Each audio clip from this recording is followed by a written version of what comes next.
Hi, this is an update. I've not done one of these for a while. There's one or two reasons why I'm doing this. I've written a list because it's these sorts of videos, like the tag videos, where I've not got like visual aids. So just me garbling on, and also I've got to be really quick because the sun, you might be able to see, look at my hands, look, the sunlight, the sun's just about to come beaming in at me, so I've got to be pretty sharpish. Yeah, an update. First of all, again on my list. First of all, a thanks. This is pretty much a thanks for my 100 subs. Some of you might have seen my very first ever video. It was an intro to my channel, and in that I mentioned about how I didn't want to place too much emphasis on getting subs. I don't really want to tout my channel around, because if it becomes too important, then I won't enjoy it so much. If getting subs becomes the be all and end all, then you know, like I said, I won't enjoy making the videos. So I've tried to sort of not to place too much of an emphasis on that. So now I've got these 100 subs. I'm treating it as not so much of my achievement, this video, and I'm not creating a fanfare for the 100 subs, rather than saying thank you to all the 100 subs that I've got individually. I know I try to do it anyway every time people do stuff, and I've actually I've got 105 now, so 105 people who want to watch my videos. So this is me saying thank you to all of them sincerely. I'll keep on making videos as long as people want to see them, and as long as I've got something to show as well. Yeah, thanks to all of you. Next on the list, I've had one or two people mention a room tour stroke setup, and I've always intended to do one of those, but I've sort of been putting it off because it doesn't really exist. What I'm going to do is I'm going to show you the process of me putting it together. I've mentioned to one or two people that most of my games, I've got some up there, you just see those there. Those are some of my GameCube games, not all of them, but just over half. It's not many. About half actually.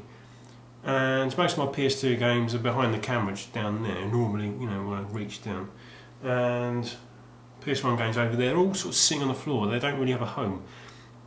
So I've always intended to build some shelves and put them. I've got some shelves upstairs. I'll buy some shelves. I need shelves. That's what I need. But also, we've only got really one decent telly in the house. Our old CRT telly is literally directly behind the camera. It's a massive beast. It's huge. I'm not sure I can pick it up on its own. And it sort of works, but has lost clarity really badly over the years, so I can't really play anything on it. So really, my gaming setup is basically in our main lounge, which is that room back over there, using the telly that everyone watches. So it's when people aren't using it, when it's not being used. So that's my setup. I've got like systems hooked up to it permanently, almost permanently, just sort of sitting in front of the telly. But so it's not much to show. So what I'll do, I'll collect all my systems together and all my games, and I'll do a little video where I'll show them all in a pile, and I'll try and chronicle me creating my setup if that sounds at all interesting. Yeah, but also I've got a problem with my camera. I've not really checked it recently, but it used to be that it wouldn't take tapes because it's an old tape. It takes digital tapes, and it wouldn't take them last time I tried. That was a good few months ago actually, and so it may need to be fixed. So as it is, all I can do is capture directly onto the computer, so it can only stay pretty much a firewire length, cable length distance from the computer. So yes. Yeah, I was going to mention the World Cup. I've just watched. I'm into my football. I'm a Liverpool supporter. You know, don't hold that against me. I've just watched South Africa draw against Mexico, which is unfortunate because I was rooting for South Africa. But I just want to say good luck to everybody who's got a nation involved in the World Cup. Commiserations if you haven't. Or not too much luck to anybody who lives in either the United States, Slovenia or Algeria. Some luck, but not too much.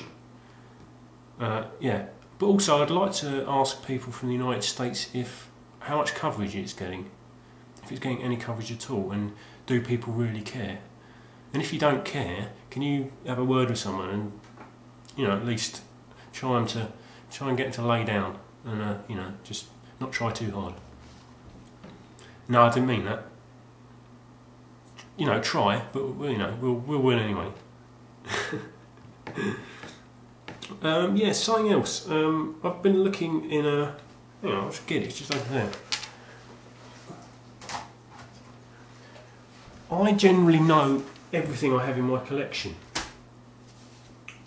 but I was rooting through a cupboard recently and I discovered this. I know I've got this. This is an old game I used to play when I was at university all the time. And I've got a whole load of old demo discs, some pretty good actually.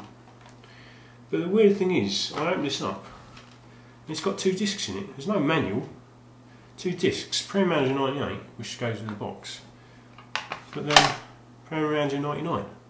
And I have no idea where that came from. I should like to ask other people. This may not really apply to people with big collections, because I presume in big collections things can get lost. People might not necessarily know what they have in their collections. But for me, my collection's not huge, so things don't really get lost. And to find something I never knew I had is a bit of a surprise. So I was just asking other people if they have anything, they know they've got something, they don't know how they got it or where it came from. Like my Premier Manager 98. Just something I've been thinking about. Yeah, this is my updates. This is what my updates consist of. And finally, I was looking on eBay yesterday for 1 or 2 things. I wasn't really getting any results. I wasn't really inspired. So I just Googled something, and if you go into Google and put in like a name of a game and click on shopping, and you'll know that you get a list of sites that sell that. And I found a site called eBid. I presume most people probably already know of it, but I've never been on it, never really heard of it before. And I think it's just like a smaller alternative to eBay. And I just found 1 or 2 things, 1 or 2 things that made me laugh, because I know YouTubasaurus and the Fatal Hybrid and other people have done, loads of people wouldn't know about this, videos about over-optimistic eBay sellers who charge too much and will write rare next to their listings and stuff, and everybody who knows anything will know that it's just bizarre, and they've got no grip on reality, and they need a grip on reality, and it's just really frustrating for somebody who would quite like a copy of what they're selling but can't, you know, reconcile what they're offering with you know, what they're charging. You know, it's ridiculous, isn't it? I know other people get frustrated by that because people make videos about it. But I was checking on this eBid last night, and I noticed again the same, all these wildly optimistic bonkers sellers. One of whom had Riven for the PS1. You know, rather than the sequel to Myst. And I noticed it was on a Buy It Now. They had the same facility, Buy It Now, and it was on for $39.99. It was used, $39.99. But it was a Buy It Now. But it said next to it will run until sold. That's how long the auction would last. So I checked when the auction had started, and it started on the 28th of November 2007. So it's been going for over a year, 2.5 years. And I thought, when's this person going to get a grip of reality? When are they going to take the hint that no one's going to buy it? That was probably the worst one, but they had actually Castlevania Symphony of the Night Special Edition for 300 quid, 299.99. Coming up to 11 minutes, I'm going to have to cut it off there. Thanks for watching, and I'll see you lot later.